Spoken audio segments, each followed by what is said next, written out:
Liquid ਦੇ ਤੁਹਾਡੇ ਜਿਹੜੇ ਆ ਜਿਹੜੀ 7th ਦੇ ਬੀ ਚੈਪਟਰ ਤੇ 7th ਦਾ ਜਿਹੜਾ ਸੀ ਚੈਪਟਰ ਆ, ਦੋਨੋਂ ਦੇ ਦੋਨੋਂ ਪ੍ਰੋਪਰਟੀਜ਼ ਆਫ ਲਿਕੁਇਡ ਹੈਗੀਆਂ। ਠੀਕ ਹੈ, ਉਹਦੇ ਚ ਇੱਕ ਆ ਜਾਏਗਾ ਲਿਕੁਇਡ ਐਟ ਰੈਸਟ ਤੇ ਉਹਦੀਆਂ ਪ੍ਰੋਪਰਟੀਜ਼। ਠੀਕ ਹੈ ਜੀ, ਉਹਨੂੰ ਅਸੀਂ ਨਾਮ ਦੇ ਦਾਂਗੇ ਹਾਈਡਰੋਸਟੈਟਿਕ। ਇੱਕ ਆਪਣੇ ਕੋਲ ਹੈਗੀ ਕਹਿੰਦਾ ਜੀ liquid in the state of motion, ਉਹ ਆ ਜਾਏਗਾ ਮੇਰੇ ਕੋਲ ਹਾਈਡਰੋਡਾਇਨਾਮਿਕਸ। ਤੋਂ ਬਾਅਦ ਦੋ ਚੈਪਟਰ ਆਪਣੇ ਜਿਹੜੇ ਹੈਗੇ ਆ, ਇੱਕ ਆਏਗਾ ਥਰਮਲ ਪ੍ਰੋਪਰਟੀਜ਼ ਆਫ ਮੈਟਰ ਔਰ ਇੱਕ ਗੈਸਿਸ ਨਾਲ ਰਿਲੇਟਡ ਪ੍ਰੋਪਰਟੀਜ਼। ਇਹ ਤੁਹਾਡਾ ਪੂਰੇ ਦਾ ਪੂਰਾ ਜਿਹੜਾ ਯੂਨਿਟ ਆ, ਠੀਕ ਹੈ ਜੀ 7th। ਇਹਦੇ ਵਿੱਚੋਂ ਐਸਐਚ 7th ਬੀ ਤੇ 7th ਸੀ ਇਹ ਦੋਨੋਂ ਲੈਂਥੀ ਆ ਥੋੜੇ। 7th ਏ ਵੀ ਥੋੜਾ ਛੋਟਾ ਵਾ, 7th ਡੀ ਤੇ 7 ਈ ਵੀ ਥੋੜੇ ਥੋੜੇ ਛੋਟੇ ਆ ਬੇਟਾ। ਠੀਕ ਹੈ ਜੀ। Yes, sir. Yes, sir. ਚਲ ਆਵਾਜ਼ ਤੇ ਵੀ ਦੋਨੋਂ ਕਲੀਅਰ ਆ? Yes, sir. Yes, sir. Yes, sir. Okay ਜੀ।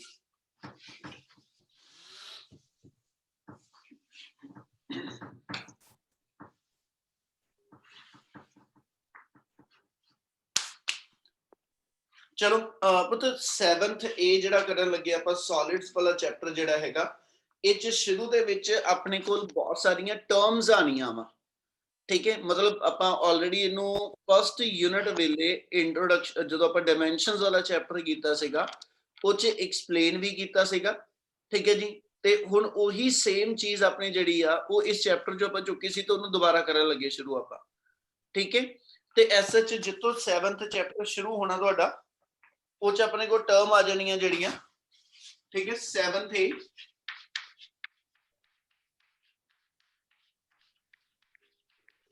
ਉਹਦੇ ਚ ਏ ਚੈਪਟਰ ਜਿਹੜਾ ਇਹਦਾ ਹੋਏਗਾ ਦੈਟਸ ਦਾ ਸੋਲਿਡਸ। ਠੀਕ ਹੈ, ਹੁਣ ਸਭ ਤੋਂ ਪਹਿਲਾਂ ਜੇ ਆਪਾਂ ਸਟੇਟ ਆਫ ਮੈਟਰ ਡਿਫਾਈਨ ਕਰੀਏ ਨਾ, ਤਾਂ ਆਪਾਂ ਕਹਿੰਦੇ ਜੀ ਸੋਲਿਡ, ਲਿਕੁਇਡ ਔਰ ਗੈਸਸ ਦੇ ਅੰਦਰ ਜੇ ਅਸੀਂ ਬੇਸਿਕ ਡਿਫਰੈਂਸ ਲੈਣਾ, ਅਸੀਂ ਕਹਿੰਦੇ ਸੋਲਿਡ ਜਿਹੜੇ ਨੇ ਉਹ ਚ ਅਸੀਂ ਡਿਫਾਈਨ ਕਰ ਦਿੰਦੇ ਕਿ ਥੀਸ ਆਰ ਦੋਜ਼ ਮਟੀਰੀਅਲ ਜਾਂ this is that state of matter. ਠੀਕ ਹੈ, ਇਨ ਵਿਚ ਕਹਿੰਦਾ ਜੀ inter particle distance should be ਕਹਿੰਦਾ ਜੀ ਵੈਰੀ ਵੈਰੀ ਸਮਾਲ। ਔਰ ਜਦੋਂ ਮੇਰੇ ਕੋਲ ਕਿਸੇ ਸੋਲਿਡ ਦੇ ਅੰਦਰ ਇੰਟਰ ਪਾਰਟੀਕਲ ਡਿਸਟੈਂਸ ਸਮਾਲ ਹੈਗਾ, ਕਹਿੰਦਾ ਜੀ ਉਸ ਟਾਈਪ ਦੇ ਮਟੀਰੀਅਲ ਨੂੰ ਜੇ ਮੈਂ ਕੰਪਰੈਸ ਕਰਾਂ, ਜੇ ਉਸ ਟਾਈਪ ਦੇ ਮਟੀਰੀਅਲ ਨੂੰ ਮੈਂ ਸਟ੍ਰੈਚ ਕਰਾਂ, ਤੇ ਉਹਦੇ ਇੰਟਰ ਪਾਰਟੀਕਲ ਗੈਪਸ ਦੇ ਉੱਤੇ ਇਫੈਕਟ ਕੀ ਹੁੰਦਾ, ਉਹਨਾਂ ਚੀਜ਼ਾਂ ਨੂੰ ਐਸ ਐਚ ਆਪਾਂ ਜਿਹੜਾ ਵਾ ਇਸ ਚੈਪਟਰ ਦੇ ਅੰਦਰ ਲੈ ਕੇ ਚੱਲਾਂਗੇ। ਕਿ ਕੋਈ ਮੰਨ ਲਓ ਤੁਸੀਂ ਐਸ ਐਚ ਬ੍ਰਿਜ ਡਿਜ਼ਾਈਨ ਕਰਦੇ ਪਏ ਹੋ, ਤੇ ਉਸ ਬ੍ਰਿਜ ਦੀ ਡਿਜ਼ਾਈਨਿੰਗ ਵੇਲੇ ਅਸੀਂ ਐਸ ਐਚ ਇਹ ਸਟੱਡੀ ਕਰਾਂਗੇ ਕਿ ਉਸ ਬ੍ਰਿਜ ਨੇ ਮੈਕਸਿਮਮ ਕਿੰਨਾ ਲੋਡ ਅਕਮੋਡੇਟ ਕਰਨਾ। ਠੀਕ ਹੈ, ਮਤਲਬ ਉਸ ਬ੍ਰਿਜ ਦੇ ਉੱਤੇ ਕਿੰਨੀ ਅਸੀਂ ਸਟ੍ਰੈਸ ਐਗਜ਼ਰਟ ਕਰ ਸਕਦੇ ਆ, ਅਪਲਾਈ ਕਰ ਸਕਦੇ ਆ, ਔਰ ਉਸ ਸਟ੍ਰੈਸ ਦੇ ਕਰਕੇ ਜਿਹੜੀ ਉਹਦੀ ਸ਼ੇਪ ਦੇ ਅੰਦਰ ਕੋਈ ਡਿਫਾਰਮੇਸ਼ਨ ਆਏਗੀ, ਹਨਾ, ਯਾਨੀ ਅਸੀਂ ਕਹਿੰਦੇ ਕਿ ਜਿਹੜੀ ਉਹਦੀ ਐਸ ਐਚ ਸ਼ੇਪ ਦੇ ਅੰਦਰ ਕੋਈ ਚੇਂਜਸ ਡਿਵੈਲਪ ਹੁੰਦੀਆਂ ਪਈਆਂ, ਉਹ ਮੇਰੇ ਕੋਲ ਕਹਿੰਦਾ ਜੀ ਐਸ ਐਚ ਕੀ ਡਿਵੈਲਪ ਹੁੰਦੀਆਂ, ਉਹਨੂੰ ਅਸੀਂ ਕਹਿ ਦਾਂਗੇ ਉਹ ਚ ਸਟ੍ਰੇਨ ਕਿੰਨੀ ਬਿਲਡ ਅਪ ਹੁੰਦੀ ਆ। ਫਿਰ ਕੋਈ ਮਟੀਰੀਅਲ ਮੇਰੇ ਕੋਲ ਗਿਵਨ ਆ, ਜੇ ਮੈਂ ਉਹਨੂੰ ਐਸ ਐਚ ਕੰਪਰੈਸ ਕਰਦਾ ਵਾਂ, ਹਨਾ, ਤੇ ਐਸ ਐਚ ਜੇ ਮੰਨ ਲਓ ਮੇਰੇ ਕੋਲ ਗਲਾਸ ਮਟੀਰੀਅਲ ਆ, ਤੇ ਦੂਜੇ ਪਾਸੇ ਮੇਰੇ ਕੋਲ ਕਹਿੰਦਾ ਜੀ ਕੋਈ ਐਸ ਐਚ ਗੋਲਡ ਮਟੀਰੀਅਲ ਆ, ਹਨਾ, ਗੋਲਡ ਮੈਂ ਪਿਓਰ ਲੈ ਕੇ ਉਹਨੂੰ ਕੰਪਰੈਸ ਕਰਾਂ, ਤੇ ਉਹ ਕੰਪਰੈਸਿਬਿਲਿਟੀ ਉਹਦੀ ਕਿੰਨੀ ਹੋਏਗੀ। ਤੇ ਉਹਦੀ ਥਾਂ ਦੇ ਉੱਤੇ ਜੇ ਮੇਰੇ ਕੋਲ ਐਸ ਐਚ ਮੈਂ ਗੋਲਡ ਜਗ੍ਹਾ ਤੇ ਗਲਾਸ ਮਟੀਰੀਅਲ ਲੈ ਕੇ ਸੇਮ ਐਕਸਪੈਰੀਮੈਂਟ ਪਰਫਾਰਮ ਕਰਾਂ, ਤੇ ਫਿਰ ਉਹਦਾ ਬ੍ਰੇਕਿੰਗ ਪੁਆਇੰਟ ਕਿੰਨਾ ਜਲਦੀ ਆ ਜਾਂਦਾ। ਇਹਦਾ ਮਤਲਬ ਕਿਸੇ ਵੀ ਵਾਇਰ ਦੇ ਅੰਦਰ ਜਾਂ ਕਿਸੇ ਮਟੀਰੀਅਲ ਦੇ ਅੰਦਰ ਸਟ੍ਰੈਸ ਅਪਲਾਈ ਕਿੰਨੀ ਕਰ ਸਕਦੇ ਆ, ਔਰ ਉਹਦੇ ਕੋਰਸਪੋਂਡਿੰਗ ਉਸ ਮਟੀਰੀਅਲ ਦੇ ਪੁੱਤ ਆਪਣੇ ਮਾਈਕ ਆਫ ਕਰ ਲਓ, ਜਦੋਂ ਲੋੜ ਆ ਉਦੋਂ ਜ਼ਰੂਰ ਔਨ ਕਰ ਲਿਓ। ਠੀਕ ਹੈ, ਅਦਰਵਾਈਜ਼ ਆਫ ਕਰਕੇ ਰੱਖ ਲਓ ਬੱਚੇ। ਠੀਕ ਹੈ, ਸੋ ਫਿਰ ਉਸ ਮੂਵਮੈਂਟ ਤੇ ਗਿਵਨ ਮਟੀਰੀਅਲ ਦੇ ਉੱਤੇ ਅਸੀਂ ਸਟ੍ਰੈਸ ਜਦੋਂ ਐਗਜ਼ਰਟ ਕਰਾਂਗੇ, ਮਟੀਰੀਅਲ ਕਿੰਨੀ ਕੁ ਸਟ੍ਰੇਨ ਸ਼ੋ ਆਫ ਕਰੇਗਾ। ਇਸ ਚੀਜ਼ ਨੂੰ ਅਸੀਂ ਐਸ ਐਚ ਮਟੀਰੀਅਲ ਦੇ ਇਲਾਸਟਿਕ ਬਿਹੇਵੀਅਰ ਨਾਲ ਡਿਸਾਈਡ ਕਰਦੇ। ਮਟੀਰੀਅਲ ਗਿਵਨ ਕੋਈ ਵੀ ਹੋਏਗਾ, ਉਹਦੀ ਇਲਾਸਟਿਸਿਟੀ ਕਿੰਨੀ ਆ, ਠੀਕ ਹੈ, ਉਹਦੇ ਪਲਾਸਟਿਸਿਟੀ ਕਿੰਨੀ ਆ, ਉਹਦਾ ਬ੍ਰੇਕਿੰਗ ਪੁਆਇੰਟ ਕਦੋਂ ਆਂਦਾ। ਠੀਕ ਹੈ, ਇਹ ਸਾਰੇ ਦੇ ਸਾਰੇ ਫੈਕਟਰ ਜਿਹੜੇ ਨੇ, ਠੀਕ ਹੈ, they are to be discuss under the topic energy solid. क्या इन्नी गल समझ लगी? Yes, Yes, yes, sir. sir. Yes, sir. Yes. ਸੋ ਜਿੱਥੋਂ ਚੈਪਟਰ ਸ਼ੁਰੂ ਕਰਨ ਲੱਗੇ, ਠੀਕ ਹੈ ਜੀ, ਉਹਦੇ ਚ ਆਪਣੇ ਕੋਲ ਐਸ ਐਚ ਪਹਿਲਾ ਜਿਹੜਾ ਟੌਪਿਕ ਬਣ ਜਾਣਾ ਉਹਦੇ ਚ ਆਪਣੀ ਟਰਮ ਆ ਜਾਂਦੀ ਆ some कहना जी important terms या some terms related to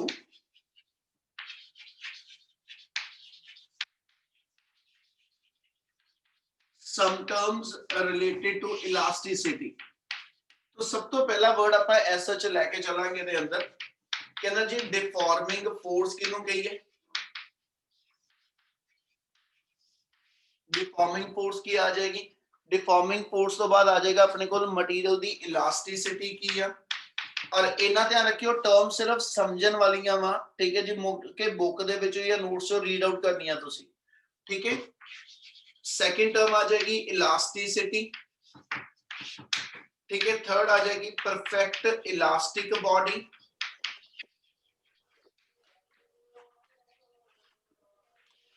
ठीक है फोर्थ टर्म सारे को आ जाएगी plasticity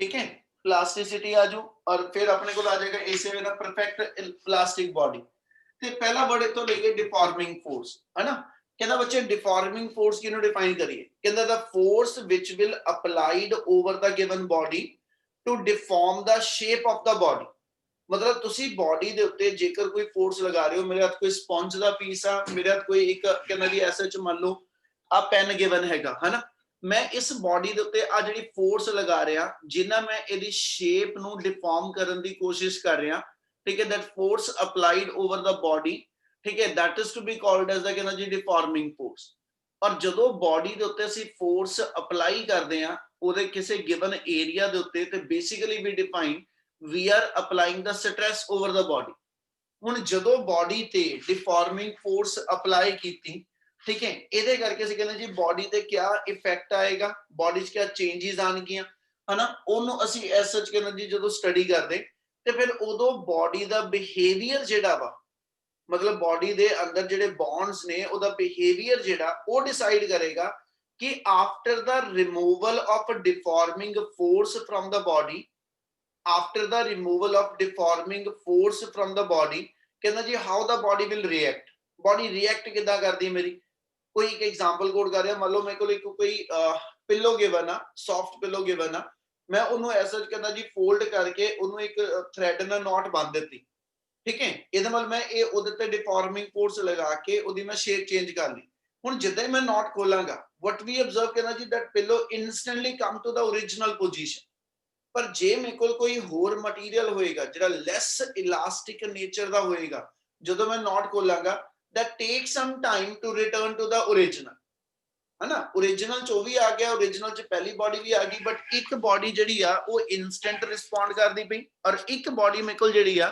that take some time इस चीज नूं असीं डिफाइन करदे फिर बॉडी दी इलास्टिसिटी दे बिहाफ दे उत्ते the property of the body to regain its original configuration the property of the body to regain its original configuration instantly ठीक है after the removal of deforming force from the body ठीक है उस property ਨੂੰ ਅਸੀਂ ਫਿਰ decide ਕਰਦੇ ਹਾਂ elasticity ਦੇ ਨਾਲ so elasticity is the property of the body due to which the body will regain its original configuration ठीक है after the removal of deforming force क्या इन्नी गल समझ लगदी पई Yes, sir. Yes, sir. ਜਦੋਂ ਬੋਡੀ ਦੀ ਅਸੀਂ ਪ੍ਰੋਪਰਟੀ ਪੁੱਤ ਜਨਰਲ ਟਰਮਸ ਨੇ ਇਸ ਲਈ ਥੋੜਾ ਜਿਹਾ ਧਿਆਨ ਨਾਲ ਸਮਝਦੇ ਬਸ ਚੱਲਿਓ ਕਨਸੈਂਟਰੇਸ਼ਨ ਦੇ ਨਾਲ ਹੋਰ ਕੁਝ ਨਹੀਂ ਹੈਗਾ ਠੀਕ ਹੈ ਨਵੀਆਂ ਟਰਮਸ ਵਿੱਚ ਕੁਝ ਐਡ ਹੋ ਜਾਣਗੀਆਂ ਕੁਝ ਆਪਣੇ ਕੋਲ ਪੁਰਾਣੀਆਂ ਟਰਮ ਚੱਲਦੀਆਂ ਪਈ ਸੋ ਇਲਾਸਟਿਸਿਟੀ ਅਸੀਂ ਡਿਫਾਈਨ ਕਰ ਦਿੰਦੇ ਕਿ ਵੀ ਐਸ ਸੱਚ ਬੋਡੀ ਦੀ property due to which body will regain its original configuration पर कदों after the removal of a deforming force from the body और जे body मेरी perfect elastic body आ तो it means there is a 100% कहना जी recoverable shape of the given body मतलब if the body will exactly regain its original configuration after the removal of deforming force then body is called as the perfect elastic body ठीक है if some deformation permanent sustain in the given body J body ਦੇ ਅੰਦਰ ਕੁਝ deformation permanently ਰਹਿ ਜਾਣ ਤੇ ਅਸੀਂ ਕਹਿੰਦੇ ਜੀ body ਦਾ behavior ਜਿਹੜਾ ਹੋਏਗਾ ਉਹ that shows ਕਹਿੰਦਾ ਜੀ plasticity up to certain extent ठीक है। मतलब ये होया कि भी बॉडी ते मैं फोर्स लगाई, एक एग्जांपल दे रहा कि एक रबर बैंड आ मेरे को फड़िया होया, उस रबर बैंड ਨੂੰ मैं थोड़ा जिहा खिंच के छड्डिया, ठीक है जी, ਉਹ ਜਦੋਂ मैं ਛੱਡ ਦਿੱਤਾ, ਜਦੋਂ खिंचदा ਪਿਆ ਤੇ मैं डिफॉर्मिंग फोर्स लगा रहा, पर जिद्दे मैं छੱਡ ਦਿੱਤਾ ਇਹ मतलब मैं डिफॉर्मिंग फोर्स अप्लाई करनी बंद कर ਦਿੱਤੀ ਤੇ उस मूवमेंट ਤੇ ਅਸੀਂ ऑब्जर्व ਕੀਤਾ कि स्प्रिंग ਜਿਹੜਾ ਵਾ ਜਾਂ ਇਲਾਸਟਿਕ ਜਿਹੜਾ ਮੇਰੇ ਕੋਲ ਮਟੀਰੀਅਲ ਹੈਗਾ ਉਹ ਆਪਣੀ ओरिजिनल शेप 'ਚ ਐਸਾ ਆਂਦਾ ਪਿਆ ਤੇ ਇਹਦਾ ਮਤਲਬ ਉਸ ਮਟੀਰੀਅਲ ਦੀ ਇਲਾਸਟਿਕ ਬਿਹੇਵੀਅਰ ਜਿਹੜਾ ਵਾ ਉਹ ਸਟਰੋਂਗ ਹੈਗਾ। बट जे मैं ऐसा जो कह लो कि इलास्टिक नु थोड़ा जा ज्यादा खिंच के छड्डा और उस तो बाद मैं ये वर्ड यूज करा कि आ जेड़ा मेरे को रबर बैंड आ ये ढिला हो गया है ना, ਇਹਦਾ मतलब ये हो गया कि ਜਦੋਂ खिंच के ਉਹਨੂੰ मैं थोड़ा ਜਿਹਾ ਛੱਡਦਾ ਪਿਆ ਤੇ और जे ਉਹ पूरी एग्जैक्ट शेप नहीं ले रहा ਤੇ ਇਹਦਾ मतलब ਆ ਉਸ ਮਟੀਰੀਅਲ ਦੇ ਅੰਦਰ ਪਲਾਸਟਿਸਿਟੀ ਜਿਹੜੀ ਆ ਉਹ ਬਿਲਟ ਅਪ ਹੁੰਦੀ ਪਈ, यानी सम प्लास्टिक बिहेवियर का मतलब ये होएगा बॉडी एग्जैक्ट शेप अपनी दोबारा तो नहीं ले पा रही, ठीक है, उच कुछ परमानेंट डिफॉर्मेशन जड़ियां ने वो पक्कियां आ गई। मतलब आ पेन नु मैं ऐसे च मोड़िया, फोल्ड दिता, स्ट्रेस अप्लाई की, डिफॉर्मिंग फोर्स बॉडी ते अप्लाई की, पर जिद्दां ही मैं डिफॉर्मिंग फोर्स खत्म कर दी है ना, ये ऐसा एग्जैक्ट शेप च आंदा पिया ते असीं कहने जी इलास्टिक बिहेवियर होएगा इहदा, ये परफेक्ट इलास्टिक बॉडी गेन लवा। पर जदों मैं इनू एसच डिफॉर्म किया और ये परमानेंटली बेंड फॉर्म च रह गया ते ਇਹਦਾ मतलब है इस मटीरियल ਦਾ ਜਿਹੜਾ ਬਿਹੇਵੀਅਰ ਆ that shows ਦਾ ਕਹਿੰਦਾ ਜੀ plasticity and this material is to be called as ਦਾ ਕਹਿੰਦਾ ਜੀ plastic body। प्लास्टिक वर्ड इसलिए यूज नहीं होएगा कि भी ये बनया प्लास्टिक मटेरियल तो होएगा, प्लास्टिसिटी वर्ड इतने स्टैंड इस चीज लिए करेगा कि बॉडी जे अपनी एग्जैक्ट शेप दोबारा तो रीगेन नहीं कर पाई, जो डिफॉर्मिंग फोर्स बॉडी तो रिमूव कर दी तो असं कहने जी बॉडी के अंदर प्लास्टिक बिहेवियर आना शुरू हो जाता। इन्नी गल समझ लगती पई? Yes, sir. Yes, sir. चल ਹੁਣ ਇਸੇ ਦੇ ਬਿਹਾਫ ਦੇ ਉੱਤੇ ਇਹ ਚਾਰ ਟਰਮਸ ਦੇ ਨਾਲ ਨੈਕਸਟ ਟਰਮ ਆਪਾਂ ਜਿਹੜੀ ਸ਼ੁਰੂ ਕਰਾਂਗੇ, ਆਪਣੇ ਕੋਲ 5th ਟਰਮ ਆ ਜਾਣੀ ਆ that defined to be the stress। ठीक है, स्ट्रेस डिफाइन करिए तो किनु कहने पे कहना जी how much force will applied per unit area of the given body, है ना, जिन्हों ਅਸੀਂ प्रेशर कह देने बेटा कि भी आ मेरे को कोई बॉडी गिवन आ, ये मेरे हाथ ते मैं कह जी ते मैं फोर्स लगा रहा, ਇਹਦਾ मतलब ਆ ਜਿੰਨੇ ਗਿਵਨ ਏਰੀਆ ਦੇ ਉੱਤੇ ਮੈਂ ਫੋਰਸ ਅਪਲਾਈ ਕਰਦਾ ਪਿਆ ਹਨਾ, ਜੇ ਉਹ ਏਰੀਆ ਪੂਰੇ ਹੱਥ ਦਾ ਵਾ, ਜੇ ਉਹ ਏਰੀਆ ਗਿਵਨ ਮੇਰੇ ਕੋਲ ਪੁਆਇੰਟ ਦੇ ਉੱਤੇ ਆ, ਠੀਕ ਹੈ ਜੀ, ਉਹ ਏਰੀਆ ਕਿੰਨਾ ਔਰ ਉਹਦੇ ਉੱਤੇ ਅਸੀਂ ਐਸਾ ਚ ਜਿਹੜੀ ਫੋਰਸ ਅਪਲਾਈ ਕੀਤੀ ਉਹ ਕਿੰਨੀ, ਠੀਕ ਹੈ, ਫੋਰਸ ਕਿੰਨੀ ਅਪਲਾਈ ਕੀਤੀ ਤੇ ਕਿੰਨੇ ਗਿਵਨ ਏਰੀਆ ਤੇ ਕੀਤੀ, ਉਸ ਰੇਸ਼ੀਓ ਨੂੰ ਅਸੀਂ ਡਿਫਾਈਨ ਕਰੀਏ ਤਾਂ that term is to be called as a stress। क्या ਇੰਨੀ ਗੱਲ ਸਮਝ ਲੱਗੀ? Yes, sir. Yes, sir. Forces दो तरह दियां, फोर्सेस दो तरह दियां ਉਹੀ ਮੇਰੇ ਕੋਲ ਸਟ੍ਰੈਸ ਨੂੰ ਵੀ ਡਿਫਾਈਨ ਕਰ ਦਿੰਦੀਆਂ, ਯਾਨੀ ਜਦੋਂ ਮੈਂ ਡਿਫਾਰਮਿੰਗ ਫੋਰਸ ਅਪਲਾਈ ਕਰਦਾ ਪਿਆ, ਠੀਕ ਹੈ ਜੀ, ਔਰ ਜਦੋਂ ਮੈਂ ਐਸਚ ਕਹਾਂ ਕਿ ਡਿਫਾਰਮਿੰਗ ਫੋਰਸ ਲਗਾਈ ਇਹ ਬਾਡੀ ਅੰਡਰ ਸਟ੍ਰੈਸ ਆ, ਔਰ ਜਦੋਂ ਬੇਟੇ ਆਪਾਂ ਐਸਚ ਇਹਦੇ ਤੇ ਸਟ੍ਰੈਸ ਆ ਜਿਹੜੀ ਫੋਰਸ ਅਪਲਾਈ ਸੀ ਉਹ ਹਟਾ ਦਿੱਤੀ ਤੇ ਮੈਂ ਆਬਜ਼ਰਵ ਕੀਤਾ ਕਿ ਬਾਡੀ ਆਪਣੀ ओरिजिनल ਸ਼ੇਪ ਚ ਆ ਰਹੀ ਹੈ, ਜਿੰਨਾ ਕਿ ਮੈਂ ਡਿਫਾਰਮ ਕੀਤਾ ਉਨੀ ਹੀ ਇਹ ਵਾਪਸ ओरिजिनल ਸ਼ੇਪ ਚ ਆ ਰਹੀ। ਇਹਦਾ मतलब उस मूवमेंट ते इस बॉडी दे अंदरों एक फोर्स बिल्ट अप हुंदी पई आ, ठीक है, and that force is called as the internal restoring force, है ना। स्प्रिंग आ खिंच के मैं ਉਹਨੂੰ ਛੱਡ ਲਵਾਂ, ਖਿੱਚਿਆ ਹੋਇਆ ਤੇ ਇਦਮਲ ਮੈਂ डिफॉर्मिंग फोर्स लगाई आ, ठीक है, बट ਜਦੋਂ ਮੈਂ ਛੱਡ ਦਿੱਤਾ ਤੇ ਜੇ ਉਹ ਆਪਣੀ ओरिजिनल शेप ਲਿੰਦਾ ਪਿਆ ਤੇ ਇਹਦਾ मतलब ਆ ਉਸ ਸਪਰਿੰਗ ਦੇ ਮੋਲੀਕਿਊਲ ਜਿਹੜੇ ਨੇ, है ना, they will also develop one force to restore its original configuration, and that force is called as the internal restoring force। internal इसलिए कह रहे हैं क्योंकि वो मॉलिक्यूल ने खुद बिल्टअप की, ठीक है, अपनी बॉन्ड दी शेप नु वापस ओरिजिनल लेके आने वास्ते जिहड़ी उन्होंने एसएच कहना जी फोर्स अप्लाई की, उन्होंने ਅਸੀਂ नाम दे देने internal restoring force। so internal restoring force per unit area or deforming force applied per unit area, the term is to be called as a stress। so stress define करिए तो stress आ जाएगी मेरे को deforming force, ठीक है, deforming force, और लिख लो तो अपने को आ जाएगी internal restoring force। internal restoring force per unit area of cross section of the given body, ठीक है, यानी force by area मेरे को जेडी होएगी वो स्ट्रेस डिफाइन करेगी, ठीक है, एज अ टर्म जेडी आ रही वो सेम प्रेशर वाली है, इसलिए द यूनिट भी प्रेशर वाला स्टैंड करदा। सो इनो ਅਸੀਂ डिफाइन करिए तो द यूनिट मेरे को न्यूटन पर मीटर स्क्वायर आ जाएगा। क्या इनी टर्म क्लियर जी? Yes, sir. Yes, sir. Yes, sir. ਇੱਥੇ ਕੰਟੀਨਿਊ ਕਰਾਂਗਾ, ਹਜੇ ਸਟ੍ਰੈਸ ਤੇ ਆਪਾਂ ਰਵਾਂਗੇ। ਹੁਣ ਸਟ੍ਰੈਸ ਨੂੰ ਡਿਫਾਈਨ ਕਰੀਏ ਤਾਂ ਸਟ੍ਰੈਸ ਦੀਆਂ ਆਪਾਂ ਦੋ ਕੈਟਾਗਰੀ ਲੈ ਲੈਣੇ ਬੇਟਾ, ठीक है जी। नंबर 1 ਆਪਾਂ ਨੂੰ ਡਿਫਾਈਨ ਕਰ ਦਿੰਦੇ ਸਾਡੇ ਕੋਲ ਨਾਰਮਲ ਸਟ੍ਰੈਸ, ठीक है, और सेकंड ਸਾਡੇ ਕੋਲ ਆ ਜਾਂਦੀ ਜਿਹਨੂੰ ਅਸੀਂ ਡਿਫਾਈਨ ਕਰ ਦਿੰਦੇ ਟੈਂਜੈਂਸ਼ੀਅਲ ਸਟ੍ਰੈਸ, ठीक है। ਦੋਨਾਂ ਦੇ ਅੰਦਰ ਡਿਫਰੈਂਸ ਜਿਹੜਾ ਹੋਏਗਾ ਉਹ ਡਾਇਰੈਕਸ਼ਨ ਆਫ ਫੋਰਸ ਦਾ ਹੋਏਗਾ, how the force will applied over the given body, that is to be ਕਹਿੰਦਾ ਜੀ decided whether the stress is normal or stress is tangential। ਇੰਨੀ ਗੱਲ ਕਲੀਅਰ ਹੈ ਪਹਿਲਾਂ? Yes. Yes, sir. Yes, sir. मैं body दी surface ते force normal to the surface लगांदा होवां, परपेंडिकुलर टू द सरफेस लगावां ते ਅਸੀਂ ਕਹਿੰਦੇ ਜੀ ਜਿਹੜੀ ਸਟ੍ਰੈਸ ਹੋਏਗੀ that is to be called as the normal stress, है ना।